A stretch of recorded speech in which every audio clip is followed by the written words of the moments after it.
The veneers are shaking. The crime stories are shaking. The cargo is shaking. Los Angeles is shaking. The presidential election is shaking. I don't know who's shaking, Lil Yachty or Caribou. Tatiana Chanel and Real Boston Richey are shaking. Now, these two have been in the news for the past couple of days for a video that leaked outside the club of him grabbing her phone, and they had an aggressive exchange that made it look like to people that she was being abused. Well, now there's a lawsuit out. There's a case out saying that in that instance, in that day, she was choked over 20 times and she's carrying his child. There's a lot to the story. Let's talk about it. So this is the case. The state of Texas against Jalen Foster, who is Real Boston Richey's real name. Well, here's how the story went. So they got into it. He took her phone. Did you believe he took like two of her phones before, but she asked for one of her phones back.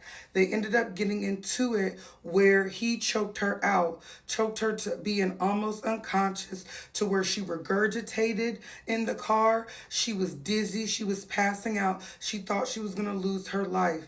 After on and off choking her 20 times as she's blacking out, he also put his knee on her chest, laid his body on her chest so she could not breathe. This is somebody who is pregnant, currently with child.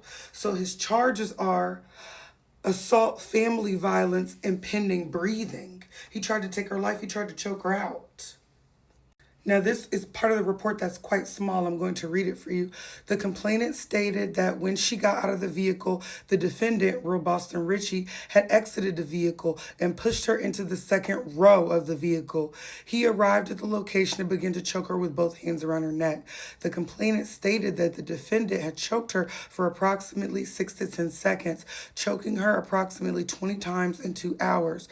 The complainant stated that the defendant, on 2 occasions during the assault, had pushed her down to the floor of the vehicle and used his knee and his body weight onto her neck to stop her breathing for approximately 6 to 10 seconds. During the strangulation, the complainant stated that she had believed she had lost consciousness, felt dizzy, lightheaded, tense, weak, and vomited, regurgitated 2 times in the vehicle. The complainant thought that she was going to lose her life. Okay, and then he said to her, the defendant said, if you call the police, I might as well kill you. And when she tried to get out of the car, Real Boston Richey said, you're not getting out of the car. She also said that there were 2 other people in the car as the assault took place. The defendant did not stop until a mutual friend of both of them had gotten the car and prevented Real Boston Richey from continuing the assault on Tati. So somebody stepped in and stopped him beating her up. The complainant stated that she was 4 to 8 weeks pregnant, and the defendant was aware that she is pregnant. He said she wanted to press charges against the defendant. So let's talk about this. You guys want to know a really interesting dynamic that I've seen in real time happen a lot? And it should be one of those podcasty think tank conversations, but I never really hear it talked about a lot. And it's rare, but I've seen it multiple times. I've seen the situation of a man getting a woman pregnant, generally one he's not married to. In these scenarios, they don't be married, but I've seen him, after she finds out she's pregnant, start beating her. I've seen that multiple times in ghetto situations that I've been in, known people in, that the dude is not physically violent. He might be emotionally abusive in other ways, maybe not. I've seen both. I've seen them turn up on their woman when she gets pregnant and start putting their hands on her. It's almost like she's in the weakest, most vulnerable position of her life. And that's the time they decide to let their abuser out and exploit.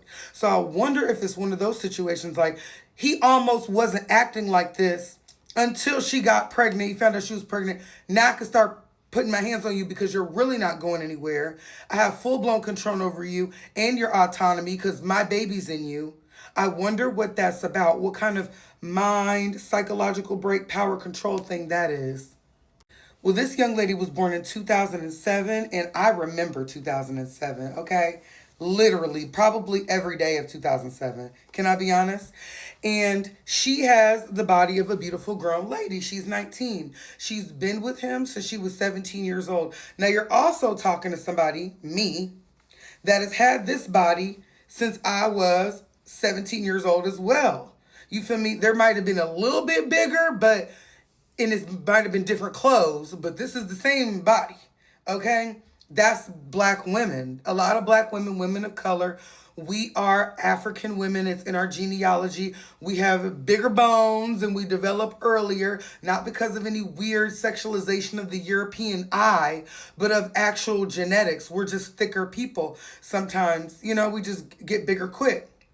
But this young lady's mind is not as developed as her body. Come on. He almost kind of groomed you. I first saw Tati not as real Boston Richey's girlfriend. I saw her as a model for Shane Justin. And she has the look. She has every makings to be an it girl. And she was doing what the it girl models do. And I saw her be a model for other people before Shane Justin, because Shane Justin is kind of a big deal to be modeling for, especially at the time when I saw her. It was one of those pivotal brands that everybody's like, yes, we want to see the girls walk. And she was one of the, baby, she had that walk on her, okay? Didn't know she was a teen with a walk on her, okay? Respectfully, you did what you had to do. There are teen models. There are teen models that walk the runway. But him dating her, and he's, when she was underage, he got in that mind. And people are saying she may not go back to him. But I think some women will go back. But some women, when they have a life or unaliving experience, they are like, I never want to experience that again. Going back, I may risk my life. He may finish the job. So we're not going to put that on her that she's automatically going to go back to him. You know what I mean? Like she's a young dingbat or something. She's a young, beautiful girl that was exploited for her youth and her beauty. You know what I mean? This ain't nothing new. This has been happening since Elvis went and got a 15-year-old Priscilla from wherever, and she was the prettiest face of her time. Or when Marvin Gaye went and got a young Janice Gaye.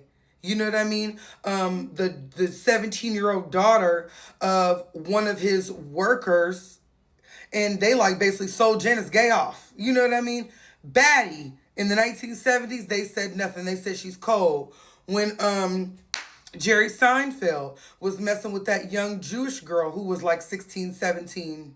Jerry Seinfeld, your white men do it too. So this is just a long lineage of them doing this, like star men doing this, exploiting them, marrying off their young girls. And I'm praying for her because I'm praying for her.